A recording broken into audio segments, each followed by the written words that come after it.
an ambush. Oh my God, it's an ambush! It's an ambush!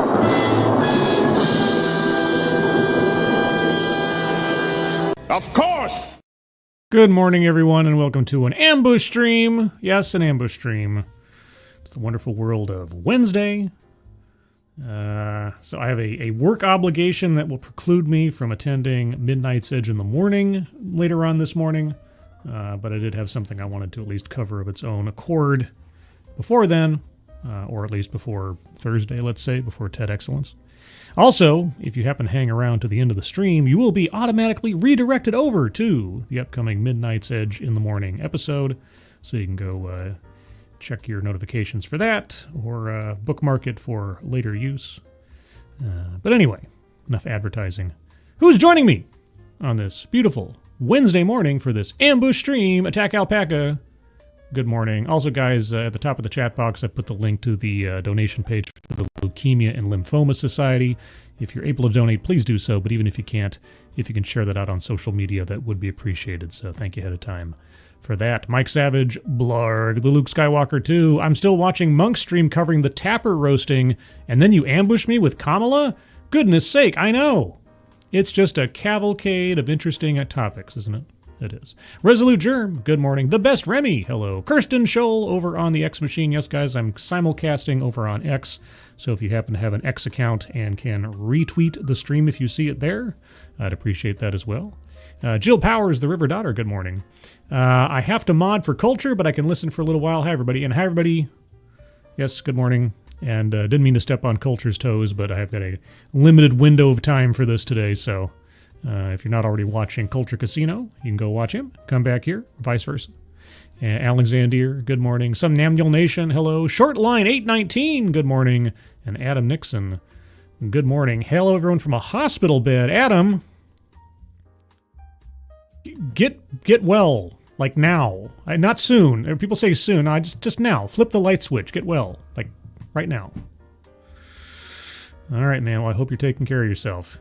But yeah, let's get into it real quick. I just got a couple of stories to cover, because a couple of things came out in the last few days that I thought to myself, I hadn't heard much about Kamala Harris in the last little while. She kind of faded into the background, as she probably should have belonged, but, some things just never quit. So we have this. Trump calls for major investigation into Kamala Harris's celebrity endorsements. I don't know much about what the claim is here, but I guess we'll find out. President Donald Trump has called for a major investigation into several celebrity endorsements former Vice President Kamala Harris received during the 2024 presidential campaign, suggesting, without evidence, that some of the celebrities were illegally paid for their endorsements. Okay, well, admittedly, I am not an expert in election or campaign finance law, so what's the claim? Some of the celebrities have publicly denying being paid. Have publicly denied denying. Okay, well, thank you, Channel 7 ABC Eyewitness News, for that stumbumbling. Some of the celebrities have publicly denied denying being paid any fee at all, and experts say there's no FEC law barring campaign payments for endorsements. All right, well, if there's no law barring campaign payments for endorsements, then what's Trump's claim? Among the celebrities the president suggests were illegally paid for their endorsements are Oprah Winfrey, Bruce Springsteen, and Beyonce, each of whom appeared at Harris's campaign events last year. Quote, candidates aren't allowed to pay for endorsements, which is what Kamala did under the guise of paying for entertainment, unquote, Trump wrote in a pair of social media posts Monday. Well, that would be a legal claim. And if there's no law against it, then I guess there's nothing here, except the story of Trump being vindictive, which is not surprising. The Harris campaign paid production companies founded by Winfrey, Springsteen, and Beyonce for services provided during and after the 2024 election, but Winfrey and Beyonce's mother, who runs her production company, both said the payments were for production costs associated with the events they participated in. Yeah, I mean, even if they're not illegal, I guess the headline here would be that Kamala needed to bribe people to endorse her effectively.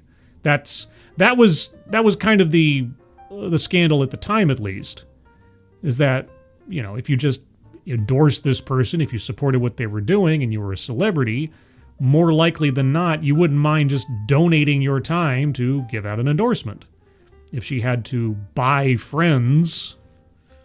Campaign law experts told ABC News that the Federal Election Commission has no regulations against federal campaigns paying celebrities or influencers for their endorsements, nor would they be considered illegal contributions, as Trump suggested, as long as those payments are properly disclosed. The Federal Trade Commission oversees disclosure obligations for paid endorsement, the expert said. Campaign finance disclosures show the Harris campaign paid Winfrey's company, Harpo Productions, a total of $1 million for event production on October 15, 2024, roughly a month after Winfrey interviewed Harris at a Unite for America campaign event in Detroit in December. Quote, "I did not take a personal fee. However, the people who worked on the production needed to be paid and were. End of story," Winfrey said in a social media video in response to Trump's accusation.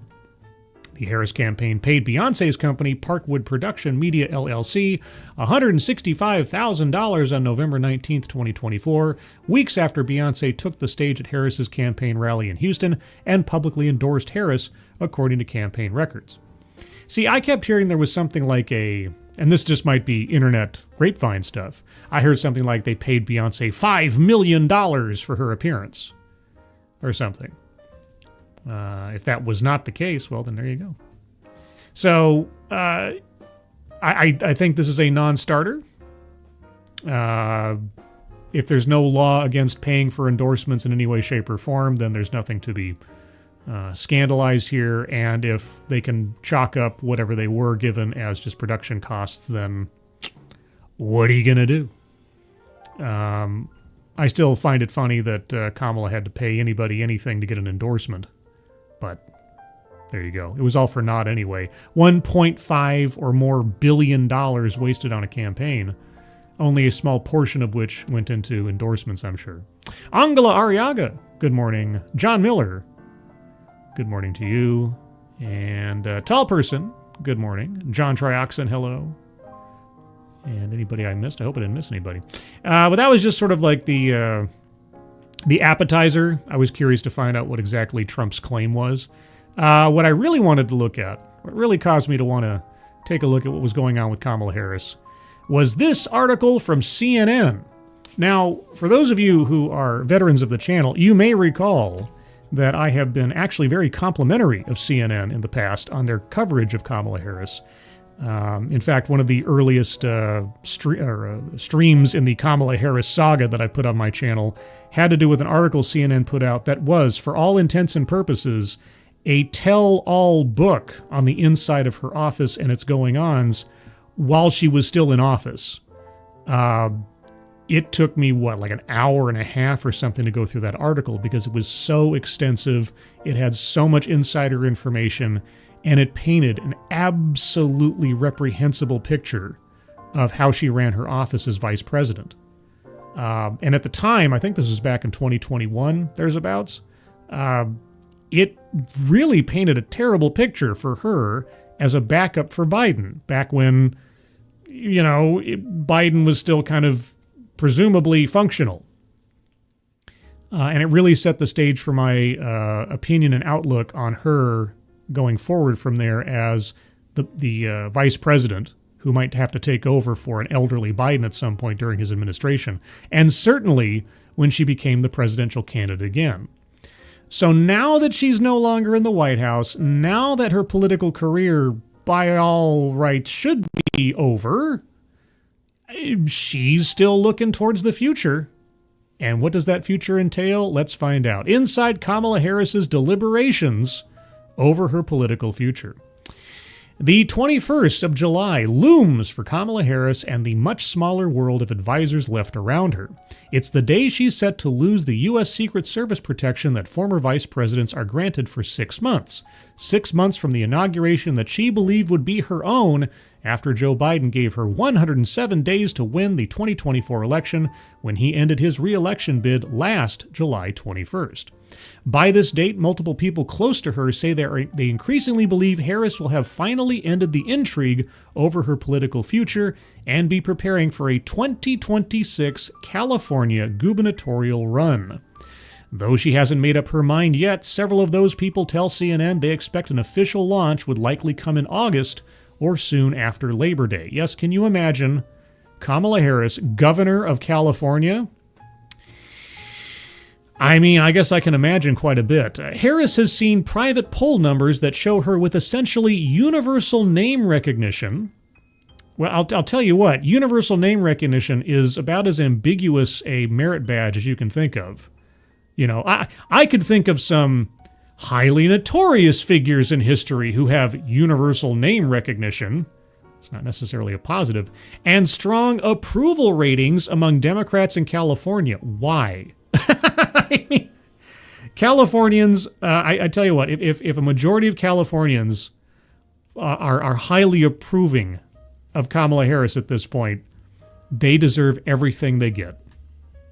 I tell you what, you know, the fires in the Palisades were an absolute disaster and catastrophe, but they were the result of decades of terrible decisions on the basis of the voters of California putting people into positions of authority who led to that outcome.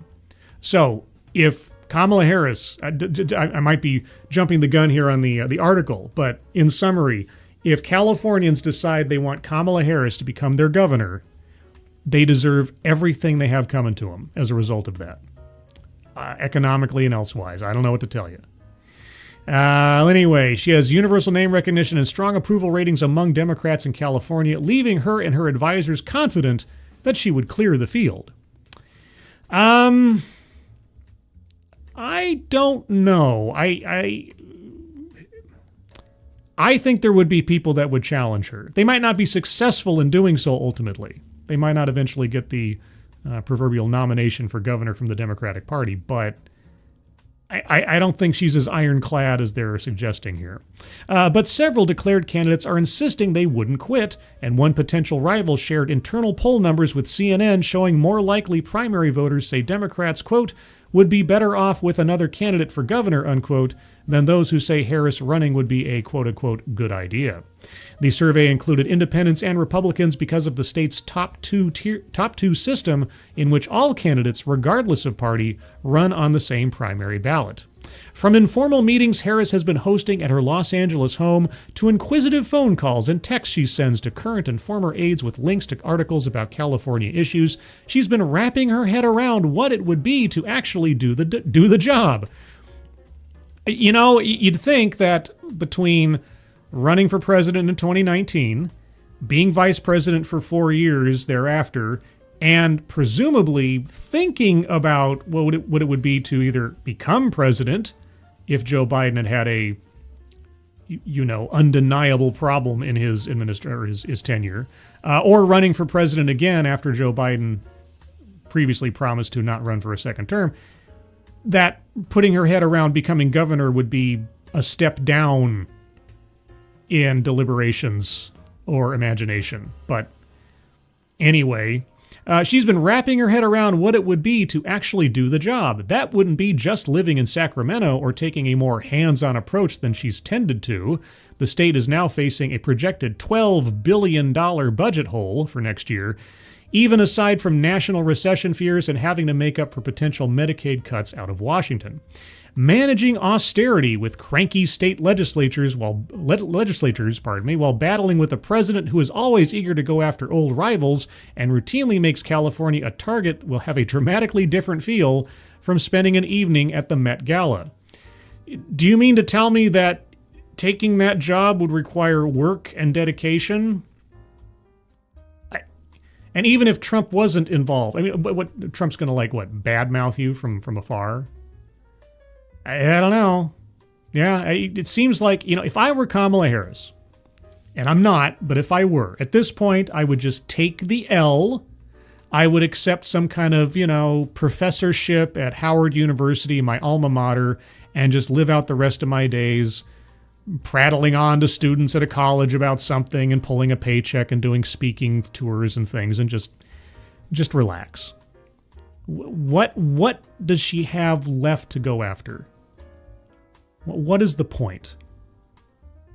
Anyway, that's my thoughts. Some have come away with the sense that considering how hard the job will be, not to mention the prospect of getting back on the campaign trail after last year's sprint, is making Harris feel like she shouldn't put herself through this, even if the grief over 2024, friends say, is finally out of her voice. Is finally out of her voice. Okay. She's not sobbing about it anymore? Yeah, and just, again, put aside some sort of abstract animosity. Just for her own mental health and long-term welfare, this is not a job for her to pursue. She should have done this before she ran for president. That's what I think. I think that if she wanted to take a bite at the proverbial apple of Democratic politics, then she should have gone from being Attorney General and then running for governor. And then even if she failed at governor, at least the campaign process for running for governor would have taught her something and prepared her for running for president. I still think she would have failed at a subsequent presidential run, but she might have had a better chance and had some more experience under her belt. But instead, she went straight from Attorney General and being a senator, and then I'm going to be president. And then she did an absolutely terrible job at running for president, and then was picked as the DEI hire for vice president. Now she wants to be governor. Okay, why? Why does she want to be governor? That'd be my question. More have come away with the sense that the scale of the problems the next governor will face, from budget shortfalls and artificial intelligence regulation, okay, to rebuilding from the Los Angeles wildfires and dealing with the decline of the local film industry, is convincing her that being governor of California at this moment maybe wouldn't be a step down. Was she hoping it would be? And could allow Harris to pitch herself as returning to help her home state from what may be its biggest set of compounding challenges yet. Yeah, because when it comes to problem solving and dedicating yourself to resolving a problem you're charged with, Kamala Harris, man. Obviously. Look how well she did with the border. Look at all that change she instituted when it came to reproductive rights or voting rights. Remember all those successes Kamala Harris had every time that she was given a task by the administration to go out there and be the salesperson for? Yeah, I'm sure she can really tackle those challenges in California. But okay. That's especially true, several have nudged her to think, given an existing field of local politicians who don't have the same profile or experience she has. What has she done with that experience? Are you guys even going to bring up her performance on the campaign trail for president a second time? We just talked about $1.5 billion war chest completely squandered. Okay, here's my real question, I guess, of everything else. Who is going to have enough faith in her to want to donate to her campaign? I mean, I suppose rich Californians who have nothing better to do. But really, if you were a savvy investor and you looked at what an investment opportunity Kamala Harris has been the last two times that she's personally run for office, the $40+ million war chest she had in 2019 for her presidential campaign, completely squandered, first one out, failure. And then given a blank check of upwards of $2 billion in 2024 and couldn't even get a single swing state, why would anybody want to write a check to donate to her California gubernatorial campaign? I guess, except for the fact she'd be the only real Democrat running, I guess. I don't know. What, in these circumstances, could success credibly look like for her, she is asking, and will people be excited to vote for her vision of it? The only thing you could run on is, I'm not Donald Trump. We need to fight Donald Trump, because being against Donald Trump is certainly a successful line in California right now. In the California political establishment, and certainly in Hollywood and elsewise, if you're against Trump, You're the last bastion, right? You're the resistance. That would have to be her line. She couldn't avoid it. But at the same time, doing so would court response from Trump himself, which could be good or bad depending. I mean, if Trump gets irritated with her, then that could be instant campaign fodder. If Trump really wanted to hurt her campaign, he could just ignore her. Quote, she's trying to figure out what it means to be governor. One person who's spoken to Harris told CNN, how does she not know what it means to be governor? Look, she was intimately involved in California politics for years and years before becoming a senator and before becoming a presidential candidate. What it means to be governor? What does she have to figure out? Just on Wednesday, term-limited Democratic Governor Gavin Newsom gave a long presentation on the revised budget estimates for California, showing that despite the state's rating as the fourth largest economy in the world, coming shortfalls will be so huge as to end the abundant liberal spending that has nonetheless left the state with both housing and homelessness crises. Yeah, it's amazing. We threw money at these problems and they didn't solve themselves. We basically legalized crime in this state, and it didn't go away. Whatever will we do? Quote, we don't live in Plato's Republic, Newsom said, running through the numbers. Wow. I'm glad that Gavin has suddenly had his come-to-Jesus moment in the last 6 months.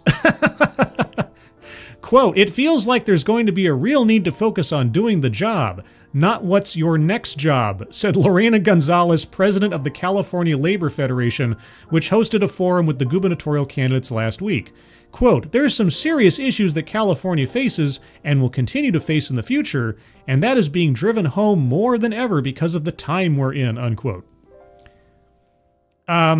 Yes, if anybody thinks that Kamala Harris is looking at the governorship as anything other than another pip on her, curriculum vitae, I don't know what to tell you. It doesn't sound like she's really considered what it would mean to be governor, except for the fact that she wants to be governor. She wants to have the title of governor. Is she really looking to do the job, or is she just like, well, is it going to be too hard because I just want that extra merit badge? Antonio Villaraigosa, I'm probably butchering that, who is making his second run for governor, talking up his experience grappling with budget shortfalls as mayor of Los Angeles more than a decade ago, accused Harris of treating the governor's race like a consolation prize while still entertaining a possible third bid for the White House. Oh man, I would love it if Kamala Harris ran for president again. That'd be great. But yes, he's not wrong. Quote, in a state with the fourth largest economy in the world, in a state with a deficit, a state with big challenges, including the high cost of living, it's the height of arrogance that they don't feel any urgency to get in and share with California voters her views, her positions, her vision for California future, he told CNN. I would love to hear what Kamala Harris' vision for California's future is. That'd be interesting. Javier Becerra, who succeeded Harris as California Attorney General and then served with her in the Biden administration as Health and Human Services Secretary, and what a winner he was, said that in the few weeks since he got into the governor's race, the issues facing the state remind him of entering office during the COVID-19 pandemic and trying to run the federal response, which he compared to 10 jumbo jets crashing each day. Quote, right now you need a candidate for governor who's willing to run toward fires, he said. First, Harris has a book due. Oh, good. Which is less a matter of struggling over the prose. She is working with a writer. She is working with a writer. Yeah, she's got a ghostwriter. She's not writing a book. Honestly, I would love to see Kamala Harris freehand write a book under her own 2 feet.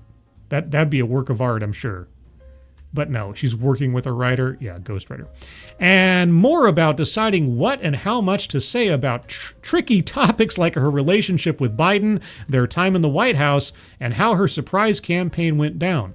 By the way, this article came out before the sudden Biden revelation about his prostate cancer, so that's not even an element of this article so far as I know. But yeah, it's interesting to look back in very brief retrospect.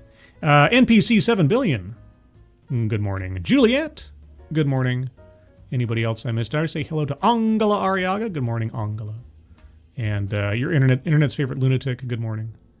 Anyone else while I'm up here? Unit 731, good morning to you. SWD 40, hello.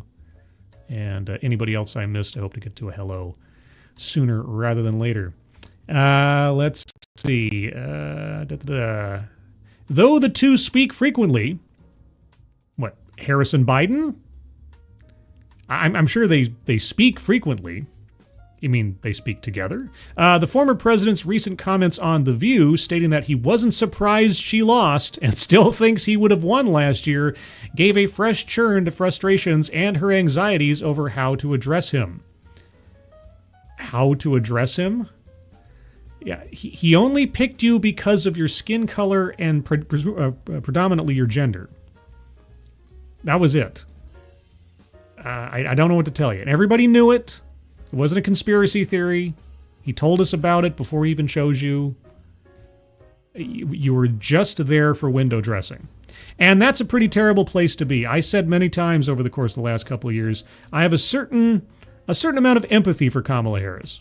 She was handpicked not for her skills and experience, but for what she looked like, and thrust into a job and a level of political turmoil that she was not prepared for. She was not prepared for. And then she was charged with undertaking responsibilities that she was decidedly not prepared for, like seeing to the immigration crisis, when she had zero international diplomatic experience and zero real experience in dealing with border issues. She was set up to fail in many, many ways, but it was a setup that she chose to accept. And so, as we proceed through this article, just remember that she chose to take on a responsibility and a task that she clearly was not prepared for. And this is the same person now deliberating on whether to run for governor. But Harris has begun what those who have worked with her recognize as her familiar lawyerly process of asking exhaustive and eventually exhausting questions, pushing aides for more research, more phone calls. Quote, I have no doubt that if she chose to run for governor, she would be an exceptional servant of that state, said Minion Moore, who has been an informal advisor to Harris for years. Quote, whether she chooses to, I have no idea, unquote. Yeah, Minion Moore was a member of Hillary Clinton's 2016 campaign and a relatively primary member thereof. But she's also distancing herself from having anything to do with Kamala here. It's like, I'm sure she'd be great, but I don't know what she's going to do. The 2028 factor. It's not just that Harris would almost certainly have to write off a 2020 presidential bid if she runs for governor. Well, she would. It's not almost certainly. She certainly would.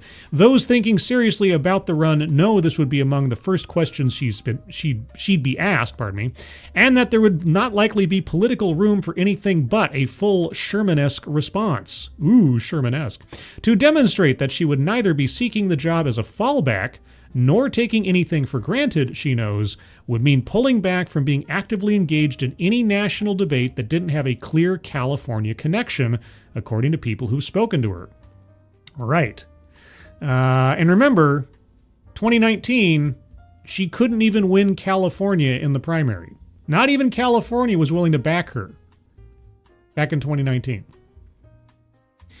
Still, those in the Harris circle thinking through the possibilities assumed that a race for governor would be covered by national media, giving her a sustained platform. Well, certainly, a former vice president and twice failed presidential candidate running for governor of California would be a story people would follow, mostly to see how badly she would stumble. And because just about every national issue has a California connection, or California makes themselves have a connection, in both the campaign and if she won, she would have constant chances to revive one of her favorite parts of her race that went wrong, tangling with Donald Trump, even if that might include sitting in a box together at the 2028 Summer Olympics in Los Angeles. Wouldn't that be a sight? But with the Democratic Party's machinations for 2028 already underway, so is Harris's presidential campaign FOMO, a fear of missing out. Friends have also been looking at polls showing her with higher name recognition than her potential rivals, Again, higher name recognition is not inherently a good thing. And leading in a state that's a key part of the primary process for Democrats, South Carolina. For all the bitterness and disappointment over her loss to Trump, Harris has never had more goodwill among Democrats than she has now, they figure. And that is hard to walk away from without trying. She timed her first big speech since Trump's inauguration to his 100-day mark last month, and while it was delivered in San Francisco, California politics were not the focus. Her husband, Doug Emhoff, Mr. Personality, has told a number of people since they got back to California that he considers her the leader of the Democratic Party. Really? Really? She's the leader of the Democratic Party? I thought it was AOC. Harris has unofficially been toying with that role. You know, I have to say in this article, every time they talk or mention like Kamala Harris being in line to, I don't know, run for governor or run for president or be the leader of the Democratic Party, in every instance, she seems to be hedging. Like, well, I mean, I'll think about running for governor. I'm not sure if I want to run for president. Am I really the leader of the Democratic Party? You know, I would have more respect for her if she would just pick a lane, come out in public and say, I'm doing this thing, and just dedicate herself to it. If she came out today and said, I am running for president in 2028, and that's all I'm going to focus on, I'd have more respect for her. If she said, I am running for governor of California, and California will be my main focus from now until the election and then afterwards, I'd have more respect for her. But now that she keeps dancing around this kind of stuff, obviously she's got a limited amount of time before she can make these announcements and make them effective for whatever goals she's planning towards. But when the time comes, I'm going to be really curious to see how she presents it. Let's see. She's been toying with that role. In briefings and meetings, she's convened to talk about building up party infrastructure, asking about the information ecosystem and how Democrats should adapt to what they represent and how they communicate as they try to imagine the country's and the party's trajectory over the next 15 years. None of this occurred to you over the last, 5 or 6 years of your own presidential campaign and being in the White House and being at the top of the party and then being its representative in the last presidential campaign. Why are you... It sounds like she doesn't know anything about nothing. If she doesn't have a handle on any of this by now, if she took no time during her vice presidency to get into the weeds of Democratic Party politics and charting a future as the potential leader of the Democratic Party, as a presidential candidate in the future, I don't understand what she's doing now. This is some Johnny-come-lately kind of stuff here. She has been reaching out to new media figures she likes to offer advice on issues like retaining creative control. Okay, she has been fielding calls from a range of prospective female candidates around the country, though she will only speak to them before they declare to preserve neutrality. Okay. Harris is weighing all that against knowing her day-to-day in Sacramento wouldn't have any of the glamour or perks she grew accustomed to over her time in Washington. Well, if she's doing it for the perks and glamour, then maybe she shouldn't run for the job. In conversations, she returns often to asking what she would actually be able to get done as governor, and will sometimes bring to a halt warnings about how hard the job will be with a sarcastic, quote, president was going to be a walk in the park, unquote. You know, there's if you haven't watched the show Succession, there's a great moment, a well-earned moment near the end of the series, where the patriarch of the family is sitting there amongst all of his children after listening to them just bitch and moan for like 5 or 10 minutes. And in an exasperated sigh, he looks at them and says, "You are not serious people." And in the context of the show and everything else, it has a much deeper and more stinging meaning. But in here, it's just a plain fact. Kamala Harris is not serious people. This is, if that quote is true, if that's accurate, if that attitude is how she proceeds in this, California, don't vote for her. A crowded field and a frozen race. Technically, the deadline to declare a candidacy for next June's primary is still 10 months away, leaving the race a distant thought for most voters. That's not the case for the 7 Democrats who are already running, a field that falls roughly into 2 categories. Those who may have political futures after 2026, and those for whom the race could be their final chance at public office. Some in the field have started to edge away from earlier suggestions they might clear the way for Harris. Quote, I welcome her in this race, but I say if you're getting in, get in, Villaraigosa told CNN. Quote, I'm ready for Kamala. I don't believe she's prepared to get her hands dirty. She'd like to walk in this race and everyone get out. I'm not going to do that, unquote. Becerra, who spoke to CNN during a campaign swing that took him to Northern California, said he feels the race is already moving rapidly and was committed to staying in no matter what Harris does. Quote, competition is good. I think everyone should have the opportunity to make a good decision, he said. Quote, but I made my decision and I'm in until November 2026, unquote. Yet many interest and advocacy groups have already punted their endorsement decisions to the fall, and other politicians are stuck waiting on ripple effects from the assumption that several candidates would shift to other races if Harris did declare. Quote, the race is frozen until she makes a decision, and I think everyone's experiencing the frustration with that, and there's really nothing that can be done until that decision is made, unquote, a top Democratic Democratic Party figure in California told CNN, requesting anonymity to be blunt about the situation. You have to have anonymity to be blunt? Okay, quote, the ball's in her court, unquote. Waiting on Kamala. They're also all waiting on another possible entry, Rick Caruso.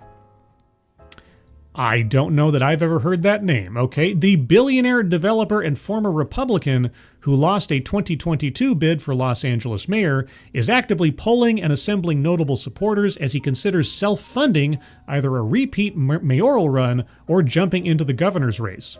A longtime advisor described the process as, quote, thinking through not just the campaign, but how do you turn around the state or city, unquote, after years of entrenched Democratic governance.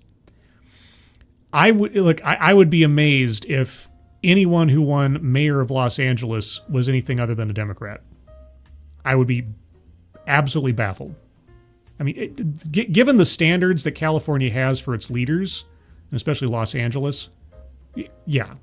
I don't know. There was plenty of talk during the presidential campaign of how much the tide had turned in many California counties as compared to previous years in percentages between Democratic voters and Republican voters, or Democratic votes, I should say, versus Republican votes. As far as Los Angeles is concerned, yeah, any Republican running, good luck. But for governor, it might be a sketchier situation. Caruso's timeline for deciding is similarly at least a few months off, but whether Harris jumps in has zero factor in the decision, the advisor told CNN. Well, why would it? He'd probably welcome the opportunity to try to take on Kamala Harris. Harris's advisors are also tracking a potential run by Trump ally Rick Grenell, expecting that it would come with an onslaught of Elon Musk money against her, but also the possibility of framing the race as standing up to the MAGA movement. Well, if we learn nothing else from the 2024 presidential campaign, having a lot of money does not guarantee success. So, okay, Elon Musk money. Legacy talk versus a state at a crossroads. Gonzalez, a labor leader who is also a former member of the state assembly, said that even with the primary a year away, Harris's waiting is sapping time she could spend hearing from people in parts of California where she hasn't campaigned in years and who don't feel heard by anyone. Kamala Harris being proactive about her potential, political future? What? Quote, part of the campaign that people don't necessarily see is when candidates go to places where they'd never go as governor, or maybe just for a press conference, Gonzalez said. Through an aide, Harris declined a request to speak about her deliberations. For all the growing sentiment that she is moving toward a run for governor, those who have been around her for years remember back nearly a decade when she did extensive groundwork for a 2018 gubernatorial campaign, only to abruptly pivot to the U.S. Senate race after longtime Senator Barbara Boxer announced her retirement. Jerry Brown, who did 2 stints as California governor separated by 30 years, the second with Harris serving alongside him as state attorney general, told CNN when asked about her running that he considers talk of her, quote, legacy, unquote, to be, quote, mostly a journalistic meme, unquote. Quote, a politician is somebody who runs for office. If they're out of office, they'll be looking for ways to get back into office, Brown said. Quote, it is the psychology that I followed, and it's what guided me for 50 years in politics, unquote. And I'll tell you what, one of the worst titles I think anybody can have in life is career politician. You run for something for a while, you go back to the real world. You want to run for something else, make it different. But you spend like 30 years in the same position as senator or something, or just you can't get another job except running for politics. Like you're a Bernie Sanders or something. I don't know. There's part of me that doesn't have a whole lot of respect for somebody that stays in politics as a job, quote unquote, for more than a couple of terms. That's why I think there should be term limits. Like Chuck Schumer, Nancy Pelosi, who else am I thinking of? I suddenly forget his name. Mr. Turtle. Mr. Turtle, who again, just like so many other people, is too old. Mitch McConnell. You get these fossils who are so out of touch with reality and the modern world, and they become this political class. They end up becoming multi-millionaires, being public servants. I tell you. Anyway, Ken Lee is here. Greedles. Greedles? Sounds like a Star Wars character. Unfair Ophelia. Hello. Bill S. Preston. Good morning. And John Miller. Yeah, John McCain. Yeah. Although at least John McCain, to his credit, he was a war veteran. So he had a bit more on his resume than just being a career politician. And Corbin Dallas, she got Black Girl Magic. Oh boy, and we saw it at play in 2024. Digi, good morning. Career politician, what if it's as a joke title, Scribe? What? Well, I mean, she is a career politician.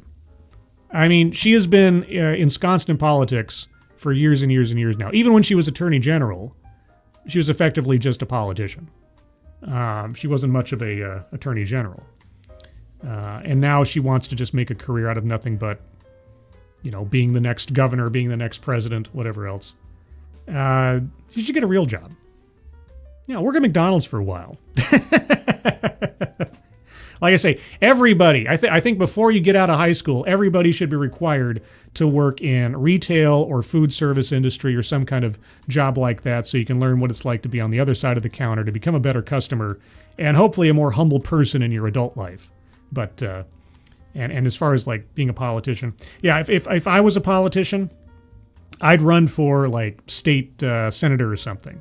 And I'd start out and I'd say to the voters, I'd say, okay, if you give me whatever the term is, 3 years, 4 years, whatever it is, I'm going to focus on getting these things done.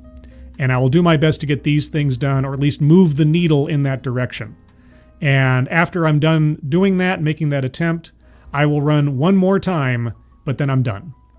Unless there's a term limit otherwise, like, I'm done.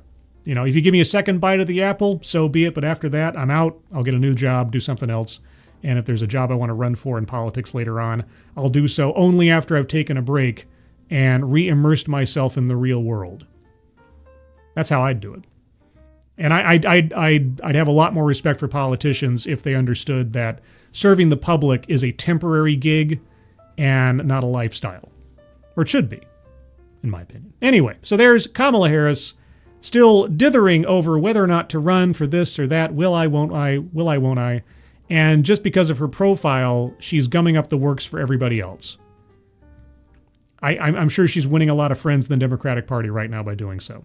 But as news comes out about Kamala Harris in the future, I will do future streams because she's just a fascinating character. She's been a fascinating character for the last 6 years or so since I started doing streams about her. And I'm still Just curious to see where things go. Elsewise, everybody, if you stick around after the stream ends, you'll be redirected over to Midnight's Edge in the morning, which in just about an hour will be starting their show. They got a lot of news going on today. I unfortunately won't be able to attend because of work obligations, but do check that out if you're curious about entertainment news, what's going on with the studios, and they're going to be talking about Jake Tapper. Yes, Jake Tapper, the crusader for truth and getting past cover-ups. Yes, Jake Tapper. And his humiliation will be a subject of discussion on Midnight's Edge this morning in about an hour. So stick around after the stream ends, and you'll be automatically redirected over there. Set your reminders and all that good stuff. A couple more things. Digi, good morning. Walter Tomaszewski, good morning. And did I miss anybody else? I hope I didn't, but if I did, good morning, everybody. Otherwise, everybody, that's it for this. You can find me again on Thursday night. That's tomorrow night, 6 p.m. Pacific, 9 p.m. Eastern, for TED Excellence, where I'll take a look at another off-brand TED Talk with TEDx Bingo. So tell your friends. It's a lot of fun. I promise. Promise it'll be. And then I should be on Midnight's Edge in the morning on Friday, 9:05 a.m. Pacific Time, noon 05 p.m. Eastern Time, where we'll talk about movie stuff then as well. Otherwise, everyone, thank you so much for joining me. Moderators, thank you for keeping an eye on things, even though everyone here is so well behaved. You have very, very little to do.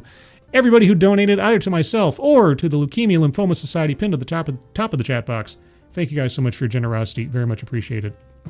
Everyone, I hope you're having a good rest of your Wednesday. Adam Nixon in particular, rest up, feel better, and I hope you're all safe and well. If you're not well, please get well soon, and I'll see you in the next one.